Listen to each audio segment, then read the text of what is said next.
વાહ વડનગર વાહ.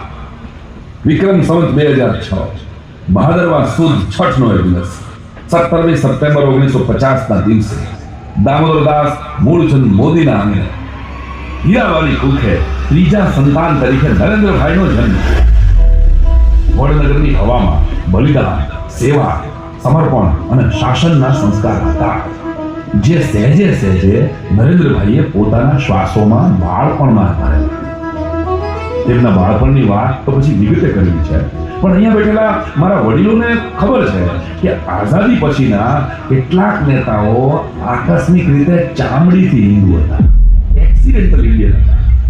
દર 100 કિલોમીટરે જે દેશમાં ભાષા બદલાઈ જાય, સંપ્રદાય બદલાઈ જાય, ફૂડ, પહેરવેશ, રીત રિવાજો બદલાઈ જાય, એવા સાંસ્કૃતિક વિવિધતાઓથી ભરેલા રાષ્ટ્રને એક ટાંકણે એ જ બાંધી શકે જેના હૃદયમાં ઇન્ડિયા નહીં પણ ભારત હોય.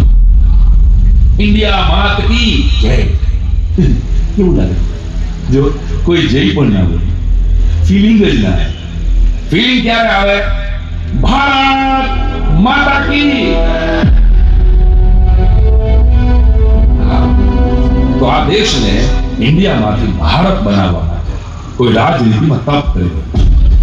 વડનગરની 2 દીકરીઓએ સ્વરમાલા દ્વારા વાદળ વરસાવ્યા અને વડનગરના આ વીરે દેશના દુશ્મનો ઉપર ઓપરેશન સિંદૂર દ્વારા આગળગોળા વરસાવ્યા. એ દિવસે અડધી રાતે સૂરજ ઉગ્યો તો 3 દશકાથી દુનિયાએ આપણી સહનશક્તિ અને એક પક્ષી બલિદાન જોયું હતું. એ રાતે જગતે આપણો બદલો જોયો.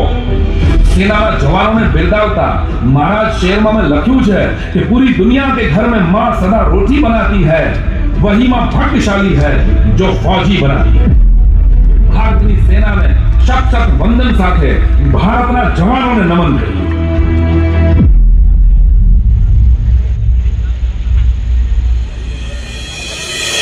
પહેલગામ